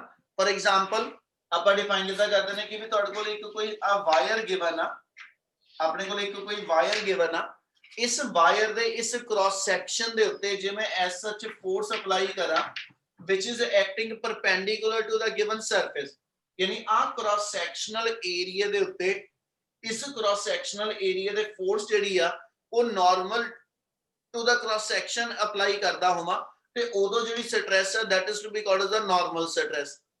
इन्नी गल समझ लगी? Yes, sir. हाँ जी sir. Yes, sir. सेकंड अपने को आ जाती बेटा टेंजेंशियल स्ट्रेस। टेंजेंशियल स्ट्रेस आप इदा डिफाइन कर सकते हैं कि जे आ मेरे को कोई एक गिवन बॉडी होवे, है ना, आ मेरी कोई गिवन बॉडी हैगी and we apply the force over the surface along this way, मैं along the surface force apply करा और जदों मैं सरफेस दे अलोंग फोर्स अप्लाई करांगे व्हाट वी ऑब्जर्व कि भी उस मूवमेंट ते ਇਹਦੇ ਅੰਦਰ ਮੇਰੇ ਕੋਲ ਜਿਹੜੀ ਚੇਂਜ ਆ ਉਹ ਇਹਦੀ ਸ਼ੇਪ ਦੇ ਅੰਦਰ ਆਏਗੀ, ਯਾਨੀ ਅਸੀਂ ਕਹਿੰਦੇ ਜੀ ਆ ਬਾਡੀ ਮੇਰੀ ਇਸ ਵੇ ਨਾ ਆਪਣੀ ਫੋਰਸ ਦੇ ਕਰਕੇ ਡਿਫਾਰਮ ਹੁੰਦੀ ਪਈ ਹੈ, ਯਾਨੀ ਇਸ ਟਾਈਪ ਦੀ ਚੇਂਜ ਬਾਡੀ 'ਚ ਜੇ ਮੈਂ ਲੈ ਕੇ ਆ ਰਿਹਾ ਜਿਹਦੇ ਅੰਦਰ ਅਸੀਂ ਕਹਿੰਦੇ ਜੀ ਉਹਦੀ ਲੈਂਥ ਦੀ ਉਹਦੇ ਐਸ ਐਚ ਵੋਲਿਊਮ ਦੀ ਚੇਂजेस ਨਹੀਂ ਗਿਣਾਂਗੇ but there is a deformation in the shape of the body, ठीक है। ਤੇ ਉਦੋਂ ਜਿਹੜੀ ਬਾਡੀ ਦੇ ਉੱਤੇ ਫੋਰਸ ਅਲੋਂਗ ਦਾ ਸਰਫੇਸ ਲਗਾਵਾਂਗਾ ਇਸ ਫੋਰਸ ਨੂੰ ਅਸੀਂ ਨਾਮ ਦੇ ਦਿੰਦੇ ਕਿ ਵੀ ਅਸੀਂ ਟੈਂਜੈਂਸ਼ੀਅਲ ਫੋਰਸ ਲਗਾਈ ਆ ਓਵਰ ਦਾ ਗਿਵਨ ਏਰੀਆ ਲਗਾਈ ਆ ਜਿਹਦੇ ਕਰਕੇ ਬਾਡੀ ਤੇ ਜਿਹੜੀ ਸਟ੍ਰੈਸ ਹੋਏਗੀ that is to be called the tangential stress। Basic formula इको ही रहेगा, फॉर्मूले च कोई चेंज नहीं आनी, बेसिक फॉर्मूला इको ही रहना, टेंजेंशियल हो गई या नॉर्मल स्ट्रेस, दोनों का formula force by area, how the force will applied over the given body, ठीक है, दैट डिसाइडेड कि भी अपने को स्ट्रेस जेडी आ उन्हें सी नॉर्मल स्ट्रेस गिनना कि टेंजेंशियल स्ट्रेस गिनते हैं। क्या आप पहले डिफरेंस इतना क्लियर? हाँ जी sir. Yes, sir. Yes, sir. ਜਿਹੜੀ ਬਾਡੀ ਤੇ ਨਾਰਮਲ ਸਟ੍ਰੈਸ ਲਗਾਵਾਂਗੇ ਨਾਰਮਲ ਸਟ੍ਰੈਸ ਦੇ ਅੰਡਰ ਅਸੀਂ ਐਸ ਚ ਕੰਸੀਡਰ ਕਰੀਏ ਤਾਂ ਇਹ ਕਹਿੰਦੇ ਜੀ ਕੀ ਚੇਂਜ ਆਏਗੀ, ਇਹ ਕਹਿੰਦੇ ਜੀ ਬਾਡੀ ਦੀ ਲੈਂਥ ਚੇਂਜ ਆ, ਠੀਕ ਹੈ। ਮੰਨ ਲਓ ਮੇਰੇ ਕੋਲ ਇੱਕ ਐਸ ਚ ਲੌਂਗ ਵਾਇਰ ਗਿਵਨ ਆ, ਠੀਕ ਹੈ ਜੀ, ਜਿਹਦੀ ਲੈਂਥ ਜਿਹੜੀ ਆ ਉਹਦੇ ਕ੍ਰਾਸ ਸੈਕਸ਼ਨਲ ਏਰੀਆ ਦੇ ਕੰਪੈਰੀਟਿਵਲੀ ਬਹੁਤ ਲੌਂਗਰ ਆ, 10 ਮੀਟਰ ਲੌਂਗ ਵਾਇਰ ਆ ਤੇ ਉਹਦਾ ਮੰਨ ਲਓ 1 ਸੈਂਟੀਮੀਟਰ ਸਕੁਅਰ ਜਿਹੜਾ ਕ੍ਰਾਸ ਸੈਕਸ਼ਨਲ ਏਰੀਆ ਇਹ ਇਦਾਂ ਕਿ 1 ਸੈਂਟੀਮੀਟਰ ਉਹਦਾ ਡਾਇਆਮੀਟਰ ਆ, ਠੀਕ ਹੈ। ਉਸ ਵਾਇਰ ਨੂੰ ਜਦੋਂ ਮੈਂ ਸਟ੍ਰੈਚ ਕਰਦਾ ਪਿਆ ਤਾਂ ਅਸੀਂ ਮੰਨਦੇ ਉਹਦੇ ਵੋਲੀਅਮ ਦੇ ਅੰਦਰ ਚੇਂਜ ਜਿਹੜੀ ਆ ਉਹ ਨੈਗਲੀਜੀਬਲ ਆ, ਠੀਕ ਹੈ, ਬਟ ਉਹਦੀ ਲੈਂਥ ਜਿਹੜੀ ਉਹ ਚੇਂਜ ਹੋਈ, ਇਹਦਾ ਮਤਲਬ ਬਾਡੀ ਦੇ ਅੰਦਰ ਲੈਂਥ ਦੀ ਚੇਂਜ ਆ ਜਾਂ ਉਹਦੇ ਵੋਲੀਅਮ ਦੀ ਚੇਂਜ ਆ, ਉਹਦੇ ਅਕੋਰਡਿੰਗਲੀ ਅਸੀਂ ਆ ਨਾਰਮਲ ਸਟ੍ਰੈਸ ਨੂੰ ਫਰਦਰ ਡਿਵਾਈਡ ਕਰ ਲੈਂਦੇ ਆ। ਇੰਨੀ ਗੱਲ ਸਮਝ ਲੱਗੀ ਜੀ ਪਹਿਲੋਂ? Yes, sir. Yes, sir. ਇਹ ਚ ਤੋਂ ਅਸੀਂ ਜਿਹੜੀ ਸਟ੍ਰੈਸ ਹੈਗੀ ਆ ਉਹਨੂੰ ਦੋ ਵੇ ਨਾਲ ਡਿਫਾਈਨ ਕਰ ਦਈਏ ਕਿ ਵੀ ਨਾਰਮਲ ਸਟ੍ਰੈਸ ਦੀ ਅੱਗੇ ਦੋ ਕੈਟਾਗਰੀ ਆ ਸਕਦੀਆਂ, ਇੱਕ ਮੇਰੇ ਕੋਲ ਵੋਲਿਊਮੈਟ੍ਰਿਕ ਸਟ੍ਰੈਸ ਹੋ ਜਾਏਗੀ और एक मेरे को ਜਿਹੜੀ ਅਸੀਂ ਨਾਮ ਦੇ ਦਿੰਦੇ ਕਹਿੰਦਾ ਜੀ ਲੌਂਗੀਟਿਊਡਨਲ ਸਟ੍ਰੈਸ ਆਏਗੀ, ਠੀਕ ਹੈ। ਇੱਕ ਮੇਰੇ ਕੋਲ ਉਹਦੀ ਵੋਲਿਊਮੈਟ੍ਰਿਕ ਸਟ੍ਰੈਸ ਆ, ਇੱਕ ਮੇਰੇ ਕੋਲ ਜਿਹੜੀ ਉਹਦੀ ਲੌਂਗੀਟਿਊਡਨਲ ਸਟ੍ਰੈਸ ਆ। ਲੌਂਗੀਟਿਊਡਨਲ ਸਟ੍ਰੈਸ ਨੂੰ ਅੱਗਿਓਂ ਅਸੀਂ ਦੋ ਨਾਮ ਹੋਰ ਦੇ ਦਿੰਦੇ ਆ, ਠੀਕ ਹੈ ਜੀ। one is to be called as a ਜਿਹਨੂੰ ਡਿਫਾਈਨ ਕਰੀਏ ਤੇ ਇੱਕ ਨੂੰ ਅਸੀਂ ਨਾਮ ਦੇ ਦਿੰਦੇ ਮੇਰੇ ਕੋਲ ਜਿਹੜੀ ਟੈਂਸਾਈਲ ਸਟ੍ਰੈਸ ਆ ਜਾਏਗੀ, ਇੱਕ ਮੇਰੇ ਕੋਲ ਜਿਹੜੀ ਐਸਐਚ ਉਹ ਕੰਪਰੈਸਿਵ ਸਟ੍ਰੈਸ ਆ ਜਾਏਗੀ। ਠੀਕ ਹੈ, ਲੌਂਗੀਟਿਊਡਨਲ ਸਟ੍ਰੈਸ ਦਾ ਮਤਲਬ ਇਹ ਰਹੇਗਾ ਲੈਂਥ ਦੇ ਅੰਦਰ ਚੇਂਜ। ਹੁਣ ਲੈਂਥ ਦੀ ਚੇਂਜ ਦੋ ਵੇ ਨਾਲ ਕੰਸੀਡਰ ਕਰਦੇ ਹਾਂ ਅਸੀਂ ਕਿ ਵੀ ਉਹਦੀ ਲੈਂਥ ਸਟ੍ਰੈਸ ਅਪਲਾਈ ਕਰਨ ਨਾਲ ਇਨਕਰੀਜ਼ ਹੋਈ ਆ ਕਿ ਡਿਕਰੀਜ਼ ਹੋਈ ਆ। ਠੀਕ ਹੈ ਨਾ, ਮਤਲਬ ਮੇਰੇ ਕੋਲ ਜਿਹੜੀ ਵਾਇਰ ਗਿਵਨ ਆ, ਫਿਗਰ ਫੇਰ ਉਹੀ ਦੁਬਾਰਾ ਲੈ ਰਿਹਾ, ਮੇਰੇ ਕੋਲ ਇੱਕ ਵਾਇਰ ਗਿਵਨ ਆ, ਇਸ ਵਾਇਰ ਤੇ ਜਦੋਂ ਮੈਂ ਫੋਰਸ ਇਸ ਵੇ ਨਾਲ ਅਪਲਾਈ ਕਰਾਂਗਾ, ਠੀਕ ਹੈ, ਪਰਪੈਂਡੀਕੂਲਰ ਉਹਦਾ ਸਰਫੇਸ ਹੋਏਗੀ ਔਰ ਇਹਦੇ ਕਰਕੇ ਜੇ ਉਹਦੀ ਲੈਂਥ ਅੱਗੇ ਨਾਲੋਂ ਇਨਕਰੀਜ਼ ਹੁੰਦੀ ਪਈ ਆ, ਜੇ ਉਹਦੀ ਲੈਂਥ ਅੱਗੇ ਨਾਲੋਂ ਇਨਕਰੀਜ਼ ਹੁੰਦੀ ਪਈ ਆ, ਇਹਦਾ ਡੈਲਟਾ ਐਲ ਜਿਹੜਾ ਵਾ ਉਹ ਮੇਰੇ ਕੋਲ ਇਨਕਰੀਜ਼ਿੰਗ ਸਾਈਡ ਵੱਲ ਆ ਰਿਹਾ, ਤੇ ਉਦੋਂ ਅਸੀਂ ਉਸ ਸਟ੍ਰੈਸ ਨੂੰ ਨਾਮ ਦੇ ਦਿੰਦੇ ਆ ਕਿ ਉਹ ਮੇਰੀ ਟੈਂਸਾਈਲ ਸਟ੍ਰੈਸ ਹੋਏਗੀ। मतलब if there is an increase in length on applying the stress या on applying the force normal to the surface ਤੇ ਉਸ stress ਨੂੰ tensile stress ਕਹਿ ਦਾਂਗਾ। ਔਰ ਜੇ ਮੈਂ force ਜਿਹੜੀ ਆ ਲਗਾਵਾਂ normal to surface but the force should be applied in upward direction, ਹੁਣ ਇਸ ਮੂਵਮੈਂਟ ਤੇ original length ਉਹਦੀ ਇੱਥੇ ਤੱਕ ਹੋਏਗੀ, ਠੀਕ ਹੈ, ਤੇ ਕੰਪਰੈਸਿਵ length ਉਹਦੀ ਜਿਹੜੀ ਆ ਉਹ ਅੱਗੇ ਨਾਲੋਂ ਰਿਡਿਊਸ ਹੋ ਜੇ। ਇਹਦਾ ਮਤਲਬ ਜੇ ਮੈਂ ਇਹਨੂੰ ਅਪਵਰਡ ਫੋਰਸ ਲਗਾਈ ਆ, ਇਸ ਅਪਵਰਡ ਫੋਰਸ ਦੇ ਕਰਕੇ ਇਹਦੀ ਲੈਂਥ ਅੱਗੇ ਨਾਲੋਂ ਡਿਕਰੀਜ਼ ਹੋਵੇ ਤੇ ਉਸ ਵੇਲੇ ਸਟ੍ਰੈਸ ਨੂੰ ਅਸੀਂ ਨਾਮ ਜਿਹੜਾ ਉਹ ਕੰਪਰੈਸਿਵ ਸਟ੍ਰੈਸ ਰੱਖ ਦਿੰਦੇ। ਪਰ both will fall under the category of longitudinal stress। क्या any term clear ਆ? Yes, sir. Yes, sir. ਓਏ ਥੋੜੇ ਅਟੈਂਟਿਵ ਹੋ ਕੇ ਸਮਝਦੇ ਚੱਲਿਓ, ਸਿਰਫ ਮੈਂ ਬਾਰ-ਬਾਰ ਕਹਿ ਰਿਹਾ ਟਰਮਸ ਤੁਹਾਨੂੰ ਐਸਐਚ ਇੱਕ ਵਾਰੀ ਰੀਡ ਕਰਨ ਦੀ ਲੋੜ ਆ, ਇਸ ਤੋਂ ਵੱਧ ਦੀ ਲੋੜ ਨਹੀਂ ਪੈਣੀ। ਠੀਕ ਹੈ, ਔਰ ਇਹ ਟਰਮ ਦੀ ਡੈਫੀਨੇਸ਼ਨ ਪੇਪਰ 'ਚ ਕਿਤੇ ਨਹੀਂ ਆਣੀ, ਪਰ ਇਹਨਾਂ ਟਰਮਸ ਦੀ ਲੋੜ ਆਪਾਂ ਨੂੰ ਪੂਰੇ ਚੈਪਟਰ ਜਾਂ ਯੂਨਿਟ ਦੇ ਅੰਦਰ ਰਹਿਣੀ ਹੈ ਬੇਟਾ, ਇਸ ਲਈ ਟਰਮ ਜ਼ਰੂਰ ਇੱਕ ਵਾਰੀ ਸਮਝ ਲਿਓ। ਸੋ ਆਪਣੇ ਕੋਲ ਨਾਰਮਲ ਸਟ੍ਰੈਸ ਸੀਗੀ, ਨਾਰਮਲ ਸਟ੍ਰੈਸ ਦੀ ਆਪਾਂ ਦੋ ਕੈਟੇਗਰਾਈਜੇਸ਼ਨ ਕੀਤੀਆਂ, ਉਹਨਾਂ ਚੋਂ ਇੱਕ ਆਈ ਲੌਂਗੀਟਿਊਡਨਲ ਸਟ੍ਰੈਸ, ਔਰ ਲੌਂਗੀਟਿਊਡਨਲ ਸਟ੍ਰੈਸ ਅੱਗਿਓਂ ਲੈਂਥ ਇਨਕਰੀਜ਼ ਜਾਂ ਲੈਂਥ ਡਿਕਰੀਜ਼ ਉਹਦੇ ਅਕੋਰਡਿੰਗਲੀ ਟੈਂਸਾਈਲ ਤੇ ਕੰਪਰੈਸਿਵ ਚ ਕਨਵਰਟ ਹੁੰਦੀ ਪਈ। क्या आ सेक्शन इस साइड वाला क्लियर है बेटे? आ चीजें क्लियर है जी? Yes sir. Yes, sir. Yes, sir. चलिए तो ਅਸੀਂ ਕਹਿੰਦੇ ਜੀ ਸਾਡੇ ਕੋਲ ਵੋਲੂਮੈਟ੍ਰਿਕ ਸਟ੍ਰੈਸ ਆ। ਵੋਲੂਮੈਟ੍ਰਿਕ ਸਟ੍ਰੈਸ ਦਾ ਮਤਲਬ ਇਹ ਹੋਏਗਾ on applying the force over a given body. ਠੀਕ ਹੈ ਜੀ, if there is a change in volume, for example ਮੇਰੇ ਕੋਲ ਆ ਕੋਈ ਐਸਐਚ ਬਾਲ ਗਿਵਨ ਆ, ਠੀਕ ਹੈ, ਜੇ ਮੈਂ ਇਸ ਬਾਲ ਦੇ ਉੱਤੇ ਫੋਰਸ ਜਿਹੜੀ ਆ ਉਹ ਸਾਰੀ ਡਾਇਰੈਕਸ਼ਨ ਤੋਂ ਜਦੋਂ ਅਪਲਾਈ ਕਰਦਾ ਔਰ ਇਸ ਮੂਵਮੈਂਟ ਤੇ ਜਿਹੜੀ ਫੋਰਸਿਸ ਅਪਲਾਈ ਕਰ ਰਿਹਾ, ਇਹਦੇ ਕਰਕੇ ਬਾਡੀ ਮੇਰੀ ਜਦੋਂ ਕੰਪਰੈਸਿਵ ਫਾਰਮ ਚ ਜਾਏਗੀ, ਤੁਸੀਂ ਕਹਿੰਦੇ ਜੀ ਇਹਦਾ ਵੋਲੀਅਮ ਅੱਗੇ ਨਾਲੋਂ ਮੇਰੇ ਕੋਲ ਡਿਕਰੀਜ਼ ਕਰ ਜਾਣਾ। ਠੀਕ ਹੈ, ਯਾਨੀ ਜੇ ਮੈਂ ਇਨਵਰਡ ਫੋਰਸਿਸ ਲਗਾ ਰਿਹਾ ਇਹਦੇ ਕਰਕੇ ਇਹਦੇ ਵੋਲੀਅਮ ਦੀ ਚੇਂਜ ਆਈ ਆ। ਠੀਕ ਹੈ, ਜੇ ਮੈਂ ਆਊਟਵਰਡ ਫੋਰਸ ਲਗਾਦਾ ਤਾਂ ਵੀ ਇਹਦੇ ਵੋਲੀਅਮ ਦੀ ਚੇਂਜ ਆਈ ਆ, ਇਨਕਰੀਜ਼ ਜਾਂ ਡਿਕਰੀਜ਼। वॉल्यूम इंक्रीज होवे या डिक्रीज होवे, दोनों ने सेम नाम रखा, that stress is to be called as a volumetric stress. So volume दी चेंज इंक्रीज और डिक्रीज दी फॉर्म च आवे, वॉल्यूमेट्रिक स्ट्रेस आ। और जे बॉडी दे अंदर मेरे को ऐसा च नॉर्मल स्ट्रेस दे करके ओदी लेंथ दी चेंज आवे ते मेरे को टेंसाइल ते कंप्रेसिव स्ट्रेस आ। क्या आ चीज क्लियर है? नहीं? Yes, sir. Yes sir. हाँ जी बच्चे, सर वॉल्यूम तो उसमें भी घटा बढ़ा है, ਇਹਦੇ ਵਿੱਚ इंक्रीज डिक्रीज हुआ है। ਇਹਦੇ ਵਿੱਚ यस सर। ਨਹੀਂ ਲਾਡੇ, ਮੈਂ ਇਸ ਲਈ ਪਹਿਲਾਂ ਬੋਲਿਆ ਪੁੱਤ, ਜਦੋਂ ਅਸੀਂ ਲੌਂਗੀਟਿਊਡਨਲ ਸਟ੍ਰੈਸ ਲੈ ਲਿਆ ਨਾ ਤੇ ਵੀ ਆਰ ਕੰਸੀਡਰਿੰਗ ਕਿ ਵੀ ਵਾਇਰ ਦੀ ਲੈਂਥ ਕੰਸੀਡਰ ਹੁੰਦੀ ਪਈ ਆ, ਬਟ ਉਹਦਾ ਕ੍ਰਾਸ ਸੈਕਸ਼ਨਲ ਏਰੀਆ ਲੈਂਥ ਦੇ ਕੰਪੈਰੀਟਿਵਲੀ ਨੈਗਲੀਜੀਬਲ ਆ। ਮਤਲਬ ਮੇਰੇ ਕੋਲ ਆਪਾਂ ਕੁਐਸਚਨ ਇਦਾਂ ਬੋਲਦੇ ਕਿ ਵੀ ਮੇਰੇ ਕੋਲ ਇੱਕ ਸਿਲੈਂਡਰੀਕਲ ਵਾਇਰ ਆ, ਤੇ ਫਿਰ ਉਹਦਾ ਮਤਲਬ ਇਹ ਹੋ ਗਿਆ ਕਿ ਵੀ ਮੇਰੇ ਕੋਲ ਜਿਹੜੀ ਵਾਇਰ ਆ ਉਹਦਾ ਕ੍ਰਾਸ ਸੈਕਸ਼ਨਲ ਏਰੀਆ ਕੰਸੀਡਰੇਬਲ ਆ। ਪਰ ਜੇ ਮੈਂ ਕਹਾਂ ਜੀ ਇਹ long thin wire is to be there, ਤੇ ਉਹਦਾ ਆਪਣੇ ਆਪ ਚ ਮਤਲਬ ਇਹ ਹੋ ਗਿਆ ਕਿ length of the wire is quite longer as compare to that of the diameter of the wire. ਇਹਦਾ ਮਤਲਬ ਜਿਹੜੀ ਮੇਰੀ ਵਾਇਰ ਆ, ਹਨਾ, ਆਪਾਂ ਕਹਿੰਦੇ ਜੀ ਮੇਰੇ ਕੋਲ ਇੱਕ ਬਿਲਕੁਲ ਬਾਲ ਵਕਨ ਪਤਲੀ ਤਾਰ ਆ ਜਾਵੇ, ਠੀਕ ਹੈ ਜੀ, ਹੁਣ ਉਹ ਤਾਰ ਦਾ ਕ੍ਰਾਸ ਸੈਕਸ਼ਨਲ ਏਰੀਆ ਜਿਹੜਾ ਵਾ ਉਹ ਨੈਗਲੀਜੀਬਲ ਆ ਤੇ ਉਹਦੇ ਕੰਪੈਰੀਟਿਵਲੀ ਵਾਇਰ ਦੀ ਲੈਂਥ ਲੌਂਗਰ ਆ, ਤੇ ਜਦੋਂ ਮੈਂ ਉਹਨੂੰ ਸਟ੍ਰੈਚ ਕਰਦਾ ਪਿਆ ਤੇ ਅਸੀਂ ਕਹਿੰਦੇ ਜੀ ਉਹਦੇ ਵੋਲੀਅਮ ਦੀ ਚੇਂਜ ਜਿਹੜੀ ਉਹ ਕੰਸੀਡਰ ਨਹੀਂ ਹੋ ਰਹੀ, ਪਰ ਉਹਦੀ ਲੈਂਥ ਐਪਰੀਸ਼ੀਏਬਲ ਅਮਾਉਂਟ ਚ ਚੇਂਜ ਹੋਈ। ਉਸ ਮੂਮੈਂਟ ਤੇ ਜਦੋਂ ਅਸੀਂ ਉਹਦੀ ਲੈਂਥ ਦੀ ਚੇਂਜ ਕੰਸੀਡਰ ਕਰਦੇ ਆ ਤੇ ਉਦੋਂ ਸਟ੍ਰੈਸ ਅਸੀਂ ਲੌਂਗੀਟਿਊਡਨਲ ਸਟ੍ਰੈਸ ਡਿਫਾਈਨ ਕਰਦੇ। ਕਲੀਅਰ ਹੈ ਗੱਲ? Yes sir. ਕਿਸੇ ਹੋਰ ਦਾ ਕੋਈ ਡਾਊਟ ਹੋਵੇ ਤਾਂ ਇੱਕ ਵਾਰੀ ਦੱਸੋ ਬੇਟਾ, ਇਨੀ ਟਰਮਸ ਦੇ ਅੰਦਰੋਂ ਪਹਿਲੇ ਇੱਕ ਵਾਰੀ ਨਿਗਾਹ ਮਾਰ ਲਓ, ਜੇ ਇਨੀ ਟਰਮਸ ਕੋਈ ਡਾਊਟ ਹੈ ਤਾਂ ਇੱਕ ਵਾਰੀ ਮੈਨੂੰ ਬੋਲ ਦਿਓ। फिर आप अगे कंटिन्यू करिए।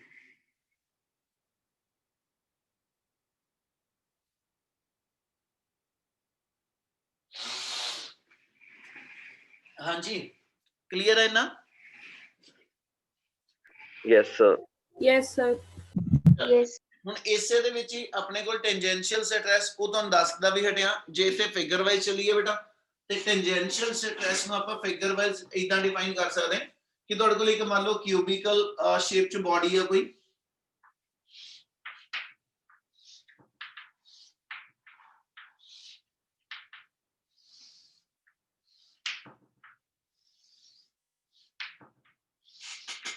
ਤੁਸੀਂ ਜਦੋਂ ਬਾਡੀ ਤੇ ਫੋਰਸ ਅਪਲਾਈ ਕੀਤੀ ਅਸੀਂ ਕਹਿੰਦੇ ਜੀ ਅਸੀਂ ਉਹਦੀ ਸਰਫੇਸ ਦੇ ਉੱਤੇ ਫੋਰਸ ਅਪਲਾਈ ਕੀਤੀ ਆ।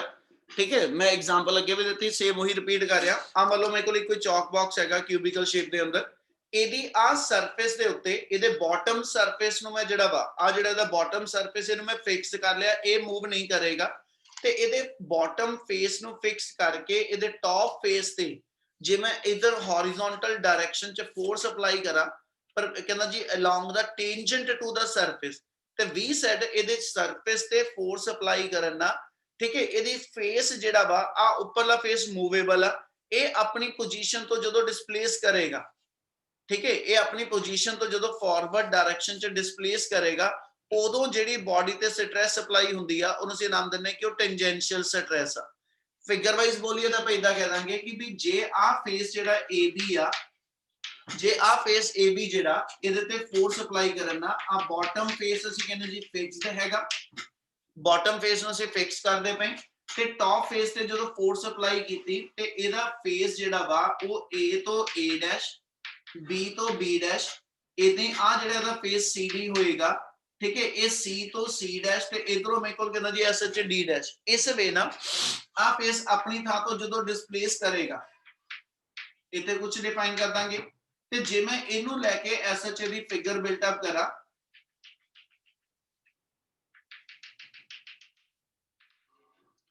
ਠੀਕ ਹੈ ਇਸ ਵੇ ਨਾਲ ਜੇ ਇਹਦੀ ਫਿਗਰ ਤੁਸੀਂ ਬਿਲਟ ਅਪ ਕਰੋ ਤੇ ਜਿਹੜਾ ਨਵਾਂ ਆਪਣੇ ਕੋਲ ਕਿਊਬ ਬਣੇਗਾ ਬੇਟਾ ਉਹਦੇ ਵਿੱਚ ਅਸੀਂ ਕਹਿੰਦੇ ਜੀ ਉਹਦੀ ਫੇਸ ਦੀ ਅਪ ਸਾਈਡ ਤੋਂ ਡਿਸਪਲੇਸਮੈਂਟ ਹੋਗੀ। ਫੋਰਸ ਆਪਾਂ ਸਰਫੇਸ ਤੇ ਅਪਲਾਈ ਕੀਤੀ ਆ, ਫੋਰਸ ਆਪਾਂ ਸਰਫੇਸ ਤੇ ਅਪਲਾਈ ਕੀਤੀ along ਦਾ ਟੈਂਜੈਂਟ ਅਪਲਾਈ ਕਰਦੇ ਪਏ ਜਿਹਦੇ ਕਰਕੇ ਅਪਰ ਫੇਸ ਆਪਣੀ ਥਾਂ ਤੋਂ ਕਹਿੰਦਾ ਜੀ ਮੇਰੇ ਕੋਲ ਡੈਲਟਾ L ਡਿਸਪਲੇਸ ਹੋ ਗਿਆ, ਯਾਨੀ ਫੇਸ ਦੀ ਆਪਣੀ ਜਗ੍ਹਾ ਤੋਂ ਡੈਲਟਾ L ਡਿਸਪਲੇਸਮੈਂਟ ਹੋ ਗਈ ਔਰ ਇਸ ਸਾਈਡ ਤੇ ਆਪਾਂ ਇਦਾਂ ਕਹਿ ਦਾਂਗੇ ਕਿ ਥੀਟਾ ਐਂਗਲ ਤੇ ਆਪਣੀ ਪੋਜੀਸ਼ਨ ਤੋਂ ਡਿਸਪਲੇਸ ਹੁੰਦਾ ਪਿਆ। ਤੇ ਫਿਰ ਜਦੋਂ ਇਸ ਟਾਈਪ ਨਾਲ ਫੇਸ ਦੀ ਆਪਣੀ ਪੋਜੀਸ਼ਨ ਤੋਂ ਡਿਸਪਲੇਸਮੈਂਟ ਆਈ ਆ ਤੇ ਇਸ ਮੂਮੈਂਟ ਤੇ ਅਸੀਂ ਕਹਿੰਦੇ ਬਾਡੀ ਮੇਰੀ ਅੰਡਰ ਸਟ੍ਰੈਸ ਵਾ ਔਰ ਇਹ ਸਟ੍ਰੈਸ ਬਾਡੀ ਦੇ along ਦਾ ਸਰਫੇਸ ਅਪਲਾਈ ਹੁੰਦੀ ਪਈ ਆ ਤੇ ਉਦੋਂ ਇਸ ਸਟ੍ਰੈਸ ਨੂੰ ਨਾਮ ਦਈਏ ਤੇ that stress is to be called as a tangential stress। क्या आ वर्ड क्लियर होया? Yes, sir. Yes, sir. क्या Yes, इतना sir. सारिਆਂ ਨੂੰ ਸਮਝ ਲੱਗਦਾ ਪਿਆ ਟੈਂਜੈਂਸ਼ੀਅਲ ਸਟ੍ਰੈਸ ਕਿਹਨੂੰ ਕਹਿੰਦੇ ਪਏ ਆਪਾਂ? Yes, sir. Yes, sir. ਚਲ ਹੁਣ ਇਸੇ ਦੇ ਬਿਹਾਫ ਤੇ ਕੰਟੀਨਿਊ ਕਰਾਂਗੇ। ਜਦੋਂ ਹੁਣ ਤੁਸੀਂ ਬਾਡੀ ਦੇ ਉੱਤੇ ਸਟ੍ਰੈਸ ਅਪਲਾਈ ਕਰਦੇ ਹਾਂ ਅਸੀਂ ਕਹਿੰਦੇ ਜੀ body is under body is ਕਹਿੰਦਾ ਜੀ ਡਿਵੈਲਪਿੰਗ ਸਮ ਸਟ੍ਰੇਨ ਇਨ ਦਾ ਬਾਡੀ, ਮਤਲਬ ਇਹ ਕਹਿੰਦਾ ਜੀ ਬਾਡੀ ਦੇ ਉੱਤੇ ਸਟ੍ਰੈਸ ਅਪਲਾਈ ਕੀਤੀ ਹਨਾ, ਇਹ ਉਸ ਦੇ ਉੱਤੇ ਕਾਜ਼ ਬਣਿਆ ਔਰ ਇਹਦਾ ਇਫੈਕਟ ਇਹ ਹੋਏਗਾ ਕਿ ਵੀ ਬਾਡੀ ਦੇ ਅੰਦਰ ਅਸੀਂ ਕਹਿੰਦੇ ਸਟ੍ਰੇਨ ਬਿਲਟ ਅਪ ਹੋ ਜਾਏਗੀ ਬੇਟਾ। ਹੁਣ ਸਟ੍ਰੇਨ ਕਿਹੜੀ ਟਾਈਪ ਦੀ ਹੁੰਦੀ ਆ ਉਹਦੀ ਗੱਲ ਸ਼ੁਰੂ ਕਰ ਰਿਹਾ ਤੇ ਆਪਣੇ ਕੋਲ ਆ ਜਾਏਗਾ ਕਿ ਜਦੋਂ ਬਾਡੀ ਦੇ ਉੱਤੇ ਸਟ੍ਰੈਸ ਅਪਲਾਈ ਕਰਾਂਗੇ ਤੇ ਬਾਡੀ ਦੇ ਅੰਦਰ ਸਟ੍ਰੇਨ ਕਹਿੰਦਾ ਜੀ ਬਿਲਟ ਅਪ ਹੋਣੀ ਹੈ, ਠੀਕ ਹੈ। ਤੇ ਜੇ ਸਟ੍ਰੇਨ ਡਿਫਾਈਨ ਕਰੀਏ ਤੇ ਸਟ੍ਰੇਨ ਡਿਫਾਈਨ ਕਰਦੇ ਹਾਂ ਕਹਿੰਦਾ ਜੀ change in configuration, change in configuration over original configuration, मतलब जो भी ओरिजिनल उस बॉडी दी शेप सीगी, ठीक है, जो भी ओरिजिनल ओदी लेंथ सीगी, जो भी ओरिजिनल ओदा वॉल्यूम सीगा ओदे कंपैरेटिवली ओदी नवी लेंथ, नवा एरिया, नवा वॉल्यूम, ओदी नवी शेप बॉडी दे अंदर किस टाइप दी चेंज आई है ना, जो भी ओदी टाइप चेंज आएगी वो आ गया मेरे को चेंज इन कॉन्फ़िगरेशन और कंपेयर की जाएगी बॉडी दी ओरिजिनल कॉन्फ़िगरेशन। तो फिर इस रेशो नु ਅਸੀਂ डिफाइन कर देने बॉडी दी स्ट्रेन डिफाइन करेगा और स्ट्रेन दे अंदर दोनों टर्म ਜਿਹੜੀਆਂ ਆਣੀਆਂ फॉर एग्जांपल लेंथ विच चेंज आवे तो टर्म बन गई change in length by original length, ठीक है, change in volume by original volume. ਇਹਦਾ मतलब ऊपर और नीचे दोनों टर्म ਜਿਹੜੀਆਂ ਨੇ ਉਹ सिमिलर ਹੋਣਗੀਆਂ ਤੇ ਜੇ ਦੋਨੋਂ ਟਰਮ ਸਿਮਿਲਰ ਨੇ ਤੇ ਉਹਨਾਂ ਦੇ ਯੂਨਿਟ ਆਪਸ ਵਿੱਚ ਕੈਨਸਲ ਹੋ ਜਾਣੇ है ना। इसलिए स्ट्रेन मेरी जी टर्म होएगी it is unitless as well as the dimensionless. क्या इन्नी गल समझ लगी? Yes, sir. ठीक है, हाँ जी बता अवराज क्लियर है? हाँ जी सर। Okay so as such term दा यूनिट कोई नहीं, यानी टर्म मेरी यूनिट लेस ते डायमेंशन लेस आ। क्यों दोनों वर्ड लिखते पे? क्लियर है?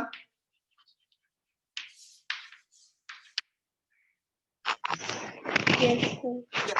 ਹੁਣ ਅੱਗੇ ਆਪਣੇ ਕੋਲ ਜਿਹੜੀ ਟਰਮ ਆ ਜਾਣੀ ਸਟ੍ਰੇਨ ਦੀਆਂ ਟਾਈਪਸ ਲੈ ਲਓ ਬੇਟਾ ਤੇ ਅਸੀਂ ਪੁੱਤ ਸਟ੍ਰੇਨ ਨੂੰ ਜੇ ਡਿਫਾਈਨ ਕਰੀਏ ਤਾਂ ਅਸੀਂ ਕਹਿੰਦੇ ਜੀ ਸਟ੍ਰੇਨ ਦੀਆਂ ਤਿੰਨ ਆਪਣੇ ਕੋਲ ਜਿਹੜੀਆਂ ਅਸਲ 'ਚ ਟਾਈਪ ਬਿਲਟ ਅਪ ਹੋ ਜਾਂਦੀਆਂ।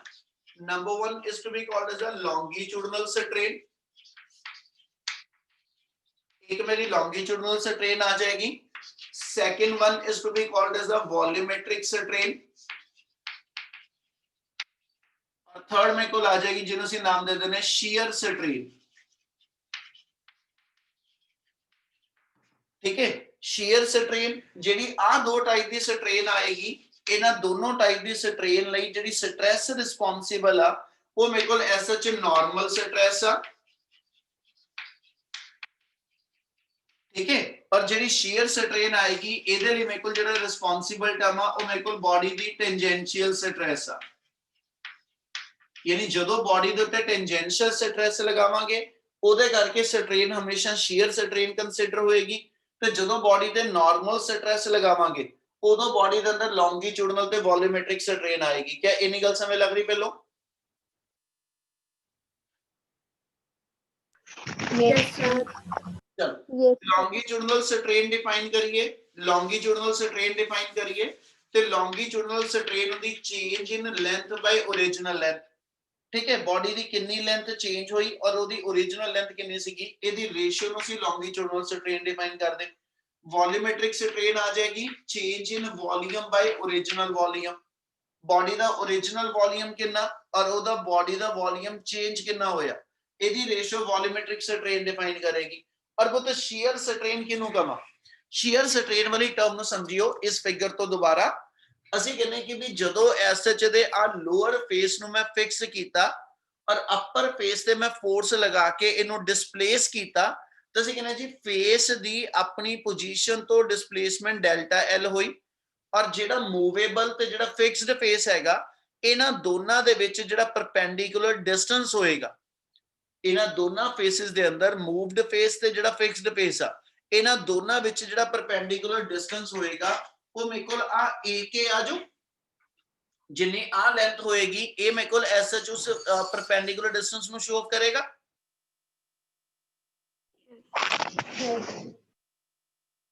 ਉਹ ਬੱਚੇ ਗੱਲ ਸਮਝ ਲੱਗਦੀ ਵੀ ਬੇਟਾ ਜਿਹੜਾ ਐਸਐਚ ਤੁਹਾਡੇ ਕੋਲ shear strain ਆਣੀ ਹੈ ਨਾ ਜਿਹੜੀ ਆਪਣੇ ਕੋਲ ਉੱਪਰ shear strain ਆਣੀ ਆ shear strain ਨੂੰ ਅਸੀਂ ਥੀਟਾ ਦੀ ਫਾਰਮ ਚ ਡਿਫਾਈਨ ਕਰਦੇ ਇਹਦੀ ਡੈਫੀਨੇਸ਼ਨ ਅਸੀਂ ਇਹ ਲੈਨੇ shear strain is defined as the angle in radian, it is defined as the angle in radian through which the ਕਹਿੰਦਾ ਜੀ angle in radian which define how much face will be displaced per unit perpendicular distance between the fixed and movable face। ਇਹਦਾ ਮਤਲਬ ਜੇ ਮੈਂ angle ਦੀ definition ਲਗਾਵਾਂ angle ਦੀ definition ਹੁੰਦੀ ਆਰਕ ਬਾਈ radius. ਇਹਨੀ ਗੱਲ ਸਮਝ ਲੱਗਦੀ ਪਈ ਨਾ ਐਂਗਲ ਅਸੀਂ ਆਰਕ ਬਾਈ ਪੁੱਤ ਰੇਡੀਅਸ ਨੂੰ ਕਹਿੰਦੇ एंगल दे सामने आ ए डैश में कुल फेस दी डिस्प्लेसमेंट आ यानी ए एक तरह आर्क बन जाएगी और इधरों ए के दी लेंथ या ए डैश के दी लेंथ जेडी आ है ना ए मेरे को एस सच मेरी जेडी आ वो परपेंडिकुलर कहंदा डिस्टेंस जेड़ा वो बन जाना। मतलब एक तरह आपां जे आ सिंपल डेफिनेशन लगाइए एंगल दी ते पुत एंगल ਅਸੀਂ लेंथ ऑफ आर्क एंगल ਅਸੀਂ length of arc by radius ਨੂੰ ਕਹਿੰਦੇ हैं ना एंगल ਅਸੀਂ डिफाइन करते length of arc by radius. इस फिगर ਦੇ ਅੰਦਰ ਇਸ ਸਾਈਡ ਨੂੰ ਅਸੀਂ ਆਰਕ ਲੈਂਥ ਗਿਣ ਲਾਂਗੇ ਔਰ KA ਜਾਂ KA ਡੈਸ਼ ਜਿਹੜਾ ਵਾ ਇਹ ਮੇਰਾ ਰੇਡੀਅਸ ਕੰਸੀਡਰ ਹੋ ਜਾਏਗਾ।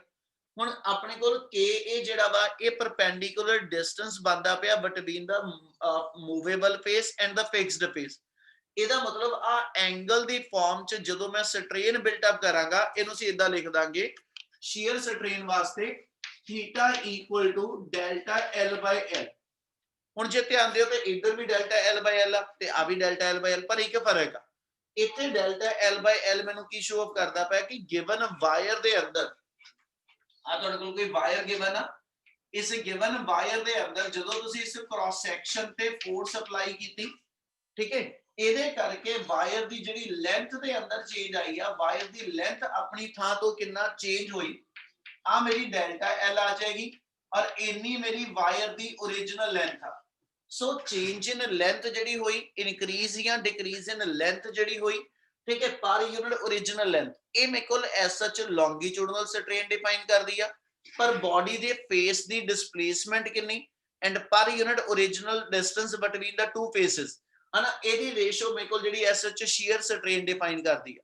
ਸਿਰਫ ਇਹਨੂੰ ਡਿਫਰੈਂਸ਼ੀਏਟ ਕਰਨ ਵਾਸਤੇ ਇਹਨੂੰ ਆਪਾਂ ਡੈਲਟਾ L ਕੈਪੀਟਲ ਤੇ ਆ ਡਿਸਟੈਂਸ ਜਿਹੜਾ ਹੋਏਗਾ ਇਹਨੂੰ L ਨਾਲ ਡਿਫਾਈਨ ਕੈਪੀਟਲ ਫਾਰਮ ਚ ਲਿਖ ਲਓ, ਯਾਨੀ ਇੱਥੇ ਆ ਟਰਮ ਲੈ ਕੇ ਚੱਲਣਾ ਤਾਂ ਥੀਟਾ ਮੇਰੇ ਕੋਲ delta L by L it shift in face ਜਾਂ displacement in face per unit perpendicular distance between the fixed end the movable face ਉਹਨੂੰ ਡਿਫਾਈਨ ਕਰਦਾ।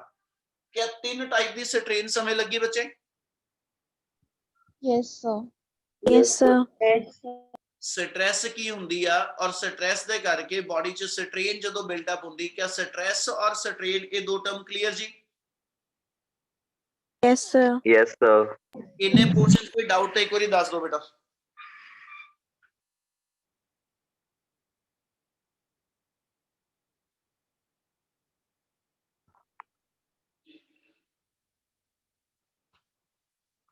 ਕਰਾਂ ਕੰਟੀਨਿਊ? Yes, sir. ਚਲ ਹੁਣ ਬਾਡੀ ਤੇ ਸਟ੍ਰੈਸ ਆਪਾਂ ਅਪਲਾਈ ਕੀਤੀ ਔਰ ਬਾਡੀ ਦੇ ਅੰਦਰ ਸਟ੍ਰੇਨ ਜਿਹੜੀ ਉਹ ਬਿਲਟ ਅਪ ਹੋਗੀ। ਉਹ ਕਹਿੰਦਾ ਪੁੱਤ ਜਦੋਂ ਸਟ੍ਰੈਸ ਔਰ ਸਟ੍ਰੇਨ ਨੂੰ ਆਪਸ ਚ ਰਿਲੇਟ ਕਰਨਾ ਹੈ ਨਾ, ਤੇ ਇਹਨਾਂ ਨੂੰ ਆਪਸ ਚ ਰਿਲੇਟ ਕਰਨੀ ਆਪਣੇ ਕੋਲ ਕਹਿੰਦਾ ਜੀ ਐਸ ਚ ਕਿਹੜਾ ਟਰਮ ਬਣੇਗੀ ਜਾਂ ਕਿਹੜਾ ਆਪਣੇ ਕੋਲ ਕਨਸੈਪਟ ਆਏਗਾ, ਤੇ ਉਹਦੇ ਵਿੱਚ ਆਪਣੇ ਕੋਲ ਨੈਕਸਟ ਟੌਪਿਕ ਆਪਾਂ ਜਿਹੜਾ ਬਣਾਉਣ ਲੱਗੇ ਆ, ਠੀਕ ਹੈ ਜੀ, ਉਹ ਆ ਜਾਏਗਾ ਮੇਰੇ ਕੋਲ ਐਸ ਸੱਚ, ਇਹਨੂੰ ਨਾਮ ਦਵਾਂ ਤੇ that's called as a Hooke's law. ਠੀਕ ਹੈ, ਨੈਕਸਟ ਟੌਪਿਕ ਆਪਣਾ ਜਿਹੜਾ ਬਣ ਜਾਣਾ ਉਹ ਆਪਣੇ ਕੋਲ ਆਣਾ ਹੁਕਸ ਲਾਅ। ਤੇ ਬਤੋ ਹੁਕਸ ਲਾਅ ਬੇਸਿਕਲੀ ਸਟ੍ਰੈਸ ਔਰ ਸਟ੍ਰੇਨ ਨੂੰ ਆਪਸ ਚ ਕੋਰਿਲੇਟ ਕਰਦਾ।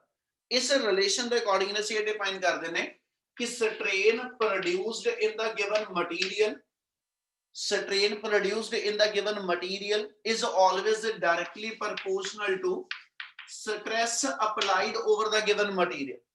ਤੁਸੀਂ ਬਾਡੀ ਦੇ ਉੱਪਰ ਸਟ੍ਰੈਸ ਕਿੰਨੀ ਅਪਲਾਈ ਕਰੋਗੇ ਉਹ ਡਿਸਾਈਡ ਕਰਦਾ ਕਿ ਵੀ ਬਾਡੀ ਦੇ ਅੰਦਰ ਸਟ੍ਰੇਨ ਕਿੰਨੀ ਬਿਲਡ ਅਪ ਹੋਣੀ ਹੈ। ਇਹਨੀ ਗੱਲ ਸਮਝ ਲੱਗ ਰਹੀ? Yes, sir. ਪਰ ਨਾਲੋਂ ਨਾਲ ਕੰਡੀਸ਼ਨ ਲਗਾ ਕੇ ਚੱਲਾਂਗਾ, ਉਹ ਕੰਡੀਸ਼ਨ ਸਮਝੋ। ਕਹਿੰਦਾ ਜੀ strain produced in the given material is always directly proportional to stress applied over the given material provided we are within the elastic limit। ਇਹਦਾ ਮਤਲਬ ਤੁਹਾਡੇ ਕੋਲ ਉਹਨੇ ਇੱਕ ਵਰਡ ਐਡ ਕੀਤਾ ਕਿ ਵੀ ਜਿਹੜੀ ਸਟ੍ਰੇਨ ਆਏਗੀ ਇਹ ਸਟ੍ਰੈਸ ਦੇ ਡਾਇਰੈਕਟ ਪ੍ਰੋਪੋਰਸ਼ਨਲ ਹੋਏਗੀ, ਠੀਕ ਹੈ, provided we are within the elastic limit। ਉਹ ਕਹਿੰਦਾ ਵੀ elastic limit ਕੀ ਹੁੰਦੀ?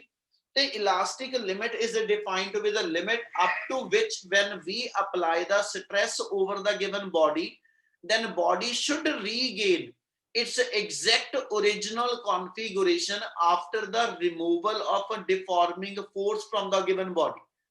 मैं लाइन ਨੂੰ ਦੁਬਾਰਾ ਰਿਪੀਟ ਕਰਾਂ ਤੇ elastic limit ਕਿਹਨੂੰ ਕਹਿੰਦੇ ਪਏ? It is the limit, ठीक है, which decide up to which level you can apply the stress over the given body, ठीक है जी, due to which कहना जी body should regain its exact original configuration after the removal of a deforming force।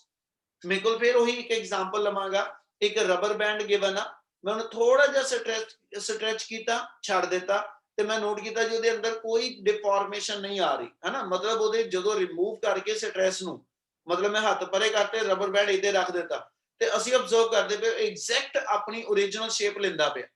ਤੇ ਇਹਦਾ ਮਤਲਬ ਆ ਉਸ ਵੇਲੇ ਉਹਦੇ ਤੇ ਜਿਹੜੀ ਸਟ੍ਰੈਸ ਅਪਲਾਈ ਕਰਦੇ ਪਏ ਆ है ना, वो विद इन इलास्टिक लिमिट आ। ठीक है, जे मैं ਉਹਨੂੰ ਇੱਕ ਲਿਮਿਟ ਤੋਂ ਬਿਯੋਂਡ ਖਿੱਚ ਕੇ ਛੱਡ ਦਵਾਂ ਤੇ ਫਿਰ ਉਸ ਮੁੜ ਤੇ ਮੈਂ ਦੇਖਿਆ ਜੀ ਰਬਰ 'ਚ ਪਰਮਾਨੈਂਟ ਡਿਫਾਰਮੇਸ਼ਨ ਆਂਦੀ ਪਈ ਹੈ, ਤੇ ਇਹਦਾ ਮਤਲਬ ਉਸ ਵੇਲੇ ਉਸ ਤੇ ਸਟ੍ਰੈਸ ਜਿਹੜੀ ਆ ਉਹ ਬਿਯੋਂਡ ਇਲਾਸਟਿਕ ਲਿਮਿਟ ਅਪਲਾਈ ਹੋਈ ਆ। क्या ਇੰਨੀ ਗੱਲ ਸਮਝ ਲੱਗਦੀ ਪਈ? Yes, sir. Yes, Yes, sir. sir. Yes, ਇੰਨੀ sir. ਗੱਲ ਕਲੀਅਰ ਹੋ ਰਹੀ ਹੈ ਜੀ? ਚਲੋ Yes, sir. ਹੁਣ ਇਸੇ ਨੂੰ ਲੈ ਕੇ ਇੱਕ ਆਪਣੇ ਕੋਲ ਇਹਦਾ ਐਕਸਪੈਰੀਮੈਂਟਲ ਵੈਰੀਫਿਕੇਸ਼ਨ ਵੀ ਆ, ਤੁਹਾਡਾ ਪ੍ਰੈਕਟੀਕਲ ਵੀ ਹੈਗਾ ਵਾ। ਠੀਕ ਹੈ, ਜੇ ਕਦੀ ਕਰਾਏ ਪ੍ਰੈਕਟੀਕਲ ਤਾਂ ਉਹਦੇ 'ਚ ਪ੍ਰੈਕਟੀਕਲ ਤੁਹਾਡਾ ਕਵਰ ਹੁੰਦਾ। ਹੁਕਸ ਲਾਅ ਦਾ ਐਕਸਪੈਰੀਮੈਂਟ ਹੀ ਆ, ਉਹ 'ਚ ਤੁਸੀਂ ਸਟ੍ਰੈਸ ਤੇ ਸਟ੍ਰੇਨ ਦਾ ਗ੍ਰਾਫ ਪਲਾਟ ਕਰਦੇ ਹੋ ਬੇਟਾ, ਔਰ ਉਹ ਗ੍ਰਾਫ ਸਾਡਾ ਜਿਹੜਾ ਐਸ ਐਚ ਸਟ੍ਰੇਟ ਲਾਈਨ ਆਣਾ ਹੁੰਦਾ। ਠੀਕ ਹੈ, ਯਾਨੀ ਗ੍ਰਾਫ ਪਲਾਟ ਕਰਾਂ।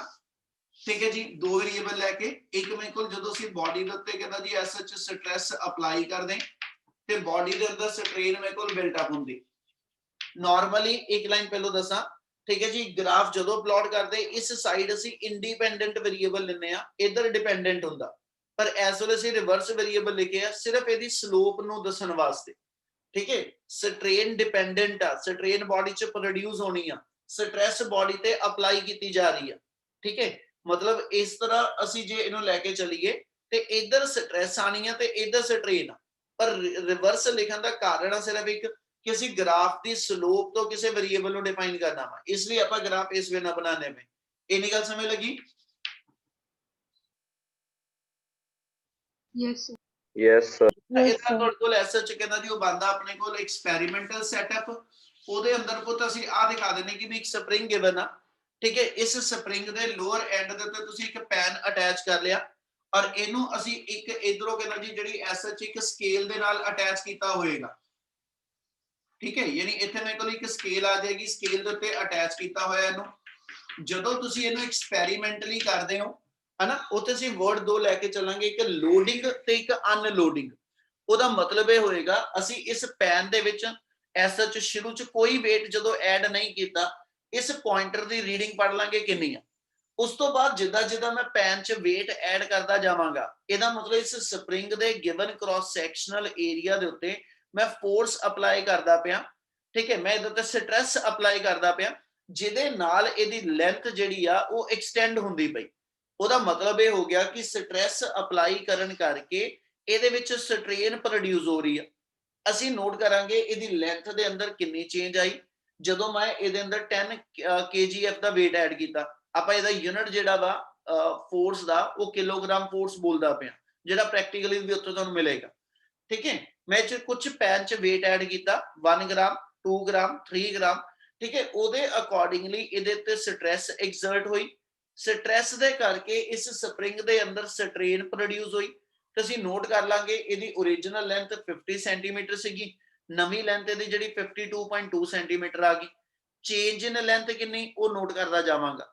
ਠੀਕ ਹੈ, ਇਹ ਸਾਰਾ ਕੰਮ ਆਪਾਂ SH 2 gram 3 gram 4 gram 5 gram ਵਧਾਉਂਦੇ ਜਾਵਾਂਗੇ, ਯਾਨੀ ਇਹਨੂੰ ਅਸੀਂ ਨਾਮ ਦਿੰਦੇ ਅਸੀਂ ਸਪਰਿੰਗ ਦੀ ਲੋਡਿੰਗ ਕਰਦੇ ਪਏ।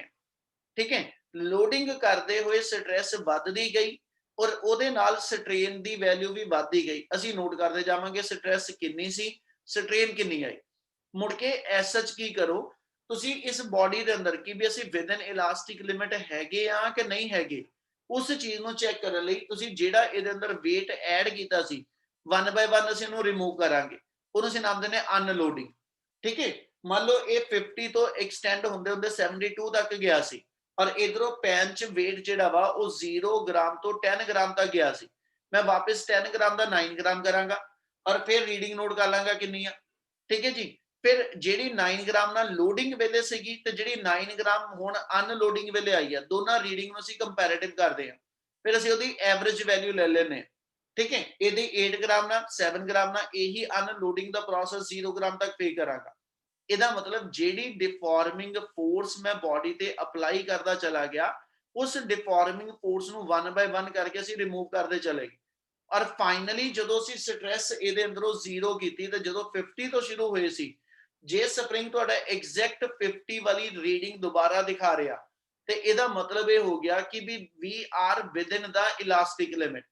ਇਹਦਾ ਮਤਲਬ ਤੁਸੀਂ ਸਟ੍ਰੈਸ ਜਿਹੜੀ ਅਪਲਾਈ ਕੀਤੀ ਸੀ ਉਹ ਵਿਦ ਇਨ ਇਲਾਸਟਿਕ ਲਿਮਿਟ ਸੀ, ਇਸ ਲਈ ਸਪਰਿੰਗ ਆਪਣੀ ओरिजिनल ਸ਼ੇਪ ਐਗਜ਼ੈਕਟਲੀ ਰੀਗੇਨ ਕਰਦਾ ਪਿਆ। ਇੰਨੀ ਗੱਲ ਸਮਝ ਆਈ? Yes, sir. Yes, Yes, sir. sir. Yes, sir. ਠੀਕ ਹੈ ਤੇ ਉਦੋਂ ਫਿਰ ਜਿਹੜੀਆਂ ਰੀਡਿੰਗਸ ਆਈਆਂ ਤੁਹਾਡੇ ਕੋਲ ਸਟ੍ਰੈਸ ਅਪਲਾਈ ਦੀਆਂ ਤੇ ਸਟ੍ਰੇਨ ਪ੍ਰੋਡਿਊਸ ਦੀਆਂ ਹਨਾ, ਉਹਨੂੰ ਲੈ ਕੇ ਜੇ ਆਪਾਂ ਇੱਥੇ ਇੱਕ ਗ੍ਰਾਫ ਪਲਾਟ ਕਰੀਏ ਤਾਂ ਕਹਿੰਦਾ ਜੀ ਗ੍ਰਾਫ ਮੇਰੇ ਕੋਲ ਸਟ੍ਰੇਟ ਲਾਈਨ ਆਏਗਾ, ਓਰੀਜਨ ਤੋਂ ਸਟਾਰਟ ਹੋਏਗਾ, ਇਹਦਾ ਮਤਲਬ ਜਦੋਂ ਸਟ੍ਰੈਸ 0 ਅਪਲਾਈ ਕੀਤੀ ਹੋਏਗੀ ਉਦੋਂ ਸਪਰਿੰਗ ਦੇ ਅੰਦਰ ਸਟ੍ਰੇਨ ਵੀ 0 ਆ। ਜਿੱਦਾਂ ਜਿੱਦਾਂ ਮੈਂ ਉਹਦੇ ਤੇ ਸਟ੍ਰੈਸ ਇਨਕਰੀਜ਼ ਕਰਦਾ ਜਾਵਾਂਗਾ ਉਸੇ ਪ੍ਰਪੋਰਸ਼ਨੇਟ ਦੇ ਅੰਦਰ ਮੇਰੀ ਸਟ੍ਰੇਨ ਵਧਦੀ ਜਾਏਗੀ ਤੇ ਗ੍ਰਾਫ ਮੇਰਾ ਐਗਜ਼ੈਕਟ ਸਟ੍ਰੇਟ ਲਾਈਨ ਬਣਿਆ ਰਹੇਗਾ provided we are within the elastic limit। ਇਹਦਾ ਮਤਲਬ ਜਦੋਂ ਤੱਕ ਮੈਂ ਇਲਾਸਟਿਕ ਲਿਮਿਟ ਦੇ ਅੰਦਰ ਆ ਉਦੋਂ ਤੱਕ ਸਟ੍ਰੈਸ ਤੇ ਸਟ੍ਰੇਨ ਦੋਨੋਂ ਇੱਕ ਦੂਜੇ ਨਾਲ ਲੀਨੀਅਰਲੀ ਕਹਿੰਦਾ ਜੀ ਇਨਕਰੀਜ਼ ਤੇ ਲੀਨੀਅਰਲੀ ਡਿਕਰੀਜ਼ ਕਰਦੇ ਆ। ਕਿਆ ਇੰਨੀ ਗੱਲ ਸਮਝ ਲੱਗੀ?